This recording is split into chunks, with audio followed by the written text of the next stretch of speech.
Hello বন্ধুরা, আসসালামু আলাইকুম। আজকে আমি একটা বিষয় নিয়ে হাজির হয়েছি আপনাদের সম্মুখে। আমাকে একজন জিজ্ঞেস করছিল যে ভাই, কাতারে ড্রাইভিং ভিসাতে আসার পর এখন আমাকে উটের খামারে কাজ করতে হচ্ছে, মাজরায় কাজ করতে হচ্ছে, তারপর ছাগলের কাজ করতে হচ্ছে। তো এমন ভিসা কিভাবে সরকার দিচ্ছে আর কি জন্য দিচ্ছে যে আমরা বিভ্রান্তিতে পড়ছি এবং আমরা ফ্রডের চক্করে পড়ে যাচ্ছি।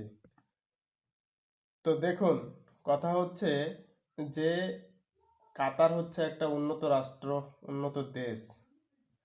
কাতারে এরকম ভাবে কোনো ভিসা পাওয়া যায় না যে ছাগল চড়ানোর জন্য লোক লাগবে, কি উটের খামারে কাজ করার জন্য লোক লাগবে, এরকম কিছু ভিসা হয় না। ভিসা হয় তিন প্রকারের। একটা সাকসি ভিসা। সাকসি ভিসাতে গেলেই আপনাকে ছাগল চড়ানোর কাজ এবং তাব্বাকের কাজ, ড্রাইভিং কাজ করতে হবে। দেখুন, ভিসা বেরোচ্ছে যে আপনি ড্রাইভিং ভিসায় গেলেন, কুকিং ভিসায় গেলেন।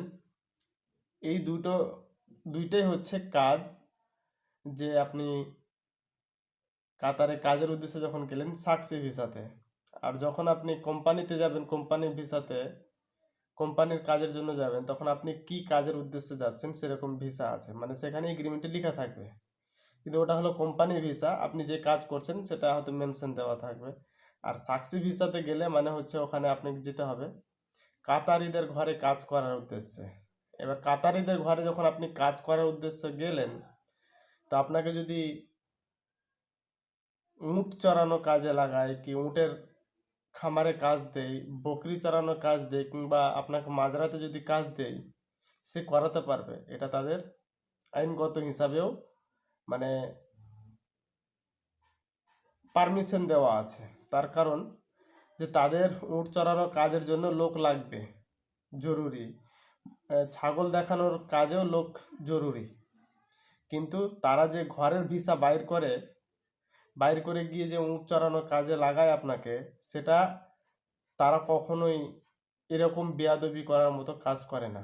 দেখবেন, একটা জিনিস মিলাবেন, আপনি ড্রাইভার, ড্রাইভিং ভিসাতে যাওয়ার জন্য আপনি ভিসা চেয়েছেন। তা আপনাকে যে ভিসা দিয়েছে সে আপনার সঙ্গে প্রতারণা করেছে। সে না, কাতারি আপনার সঙ্গে প্রতারণা করেনি। কাতারি অবশ্যই তাকে বলেছে যে আমার একজন লোক লাগবে মাজরার জন্য, আমার একজন লোক লাগবে উটের কাজ করার জন্য, আমার একজন লোক লাগবে ছাগলের কাজ করার জন্য। তো আশা করছি আপনি এই কথাটা আর হয়তো চিন্তা ভাবনা করবেন না।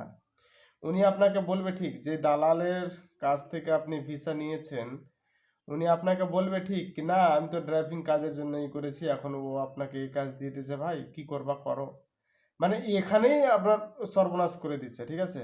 তবে কাতারিরা যে আপনি যার কাছ থেকে ভিসা নিয়েছেন তাকে যে ভিসা দিবে, তো তার কাছ থেকেও যে পয়সা নেবে, সেটা কখনো পয়সা নেই না, ফ্রিতে দেয়। তারা টিকিটের পয়সাটাও ফ্রিতে দেয়। মানে বাংলাদেশ থেকে যদি নেই কি ইন্ডিয়া থেকে যদি নেই, তো তার টিকিটটাও তারাই করে দেয়। তো আমাদের সিচুয়েশনটা হয়ে যাচ্ছে কিরকম, আমাদের একটা কথা প্রচলিত আছে, বেশি টাকা রোজগার করতে গেলে পয়সা লাগাতে হবে আর কিছু। তা আমরাও লাগিয়েই যাই বিদেশে। তবে একটা জিনিস মাথায় রাখতে হবে, বাংলাদেশিদের উদ্দেশ্যে আমি বলছি, 4 লাখ 5 লাখ 6 লাখ টাকা লাগিয়ে যাচ্ছে, কিন্তু কাতারিদের কাছ থেকে যখন সে একটা ভিসা পেল, তা আপনার কাছ থেকে সে মাঙ্গি করছে যে লাগবে আপনাকে 5 লাখ টাকা। আপনি বলছেন কিছু কম করেন। একটাই কথা, যে ভাই আমি তো কিছু কম করতে পারবো না, কারণ যে ভিসার দামই হচ্ছে এত টাকা। এর সঙ্গে আপনি কি দিবে, সে কি দিবে আপনাকে, টিকিটটা বানিয়ে দিবে। টিকিটে না হয় 50,000 লেগে যাক, তবু 4.5 লাখ টাকা রোজগার করছে আপনাকে ভিসাটা দেওয়ার পরে। তো 4.5 লাখ টাকা সে রোজগার করছে আপনার কাছ থেকে। আপনি 4.5 লাখ টাকা কাতারে এসে কত দিনে রোজগার করবেন? আপনাকে 2 বছর লেগে যাবে সেই টাকাটা রোজগার করতে। তো আপনি যে ড্রাইভিং ভিসাতে এসেছেন, এসে পরে যে উটের কাজ করতে হচ্ছে, এখানে আপনার সঙ্গে প্রতারণা করেছে যে আপনাকে ভিসা দিয়েছে সেই।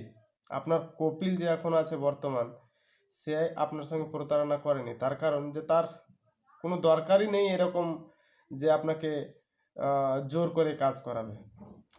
আর আমরা হয়ে যাচ্ছি কীরকম, যখন নিজের দেশ থেকে কাজের উদ্দেশ্যে যাচ্ছি, গিয়ে পরে সেখানে হচ্ছে কি যে আমরা ভাষা বুঝি না, ভাষা না শিখে আমরা সেখানে চলে যাচ্ছি, কপিল কি বলছে না বলছে কিছু বুঝতে পারছি না।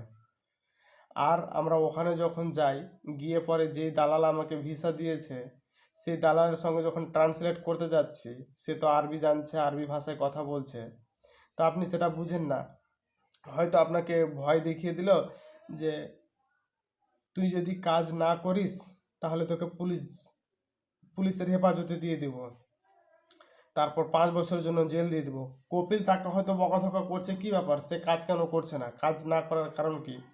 তো আপনি তো সেই ভাষাটা বুঝেন না। সেখানে সে করছে কি যে আপনাকে একটা বুঝাচ্ছে, আর সে কপিলকে আরেকটা বুঝাচ্ছে, বলছে যে কে কে তো সব কিছু বলা হয়েছে। সে হয়তো বলছে কি তুই কাউকে বলিসনি যে এই কাজ, তো আপনি তো আরবি বুঝেন না। তো হয়তো তাকে বলছে যে কি হ্যাঁ আমি তাকে বলেছি, কিন্তু এখন হয়তো এই সে এরকম একটু করছে, কি এটার জন্য করে না, ওরা হয়তো মন খারাপ করছে, না অন্য কিছু দিলে বুঝিয়ে দিবে। তারপর আপনাকে হয়তো বুঝাচ্ছে যে কি কি করবেন ভাই, আপনি কিছুদিন কাজ করেন, তারপর কপিলকে বলে দিলে আর আপনাকে ড্রাইভারিং কাজটাই দিব, কি বললো যে কি 5-6 মাস কাজ করুক, এখন তো ভাষা জানে না, নানান কিছু মানে বলার পেয়ে যাচ্ছে। তো যাই হোক, আমি আপনাদের সকলকে বলবো যে সাকসি ভিসাতে যারা কাজে যাচ্ছেন, মানে কাতারির ঘরে কাজ করা, কাতারিদের ভিসায় কাজ করা, সেই কাজে যদি আপনি ড্রাইভিং ভিসাতে যান, মানে আপনি লিখা আছে যে আপনি ড্রাইভার, কিন্তু আপনাকে ড্রাইভারি কাজ যে দিবে সেটা কখনোই দিবে না। আর ড্রাইভারিং আপনি করতেও পাবেন না, যদি আপনার নসিব খুব ভালো থাকে তবে আপনি ড্রাইভিং করতে পারবেন। ব্যাপারটা হচ্ছে এরকম। এবার আপনি যে বলবেন কি আমার ভিসাতে লেখা আছে ড্রাইভার, আর আমি ড্রাইভারের কাজ করবো, আমি অন্য কাজ করব না, তাহলে আপনি যদি বলবেন পুলিশ কমপ্লেন করব, পুলিশ কমপ্লেন করে কোনো ফায়দা হবে না, কিছুই লাভ হতো না। তার কারণ যে পুলিশ প্রশাসন তারাই তো দিয়েছে, আর তারাই তো আবার বলছে যে হ্যাঁ ছাগল চড়ানোর কাজ যদি আপনার থাকে তো আপনি লোককে লাগাতে পারবেন।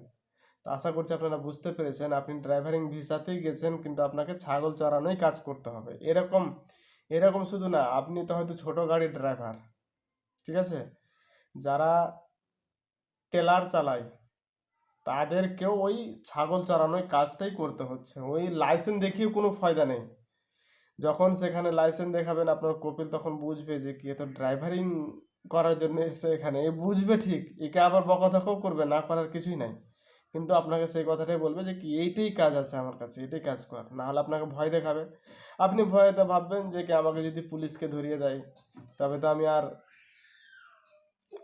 তবে তো আমি 4 বছর যদি আমাকে জেলে থাকতে হয়, তো 4 বছর কাতারেই থাকলাম।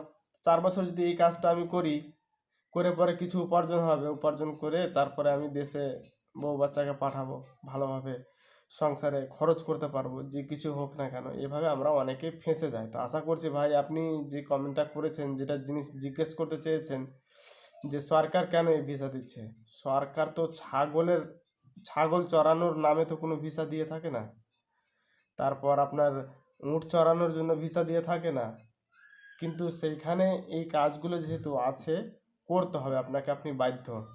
আশা করছি আপনারা বুঝতে পেরেছেন।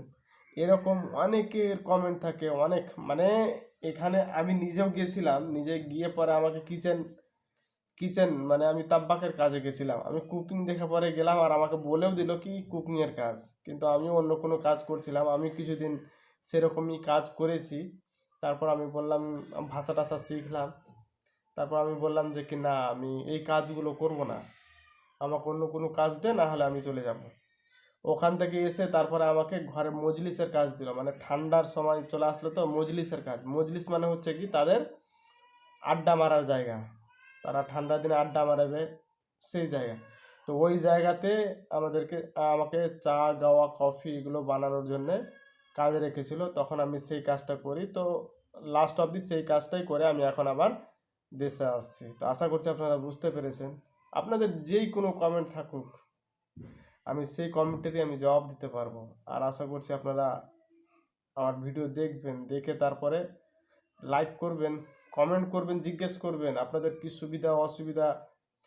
আর বেশি বেশি করে যদি আপনারা আমাকে জিজ্ঞেস করেন, আমি বেশি বেশি করেই আমি আপনাদেরকে সহযোগিতা করব। আশা করছি আপনারা বুঝতে পারছেন। তো ভাই আপনি যেই কাজে ফেঁসে গেছেন, আপনি হয়তো ড্রাইভিং করার জন্য গেছিলেন কিন্তু আপনার নসিবে ড্রাইভিং নেই, যদি পরবর্তীতে এরকম হয় কি আপনার কপিলের কাছে ড্রাইভার দরকার আর আপনি ড্রাইভার আছেন, আপনি যখন ভাষা শিখে যাবেন তখন আপনি কপিলকে বলবেন যে কি আমি এরকম গাড়ি চালাতাম, আমাকে এই কাজ আর ভালো লাগে না, যদি তুই আমাকে ড্রাইভিং কাজ দিস তো আমি তোর কাছে ড্রাইভিং কাজ করব। এবার আপনি একটা সুযোগ বুঝবেন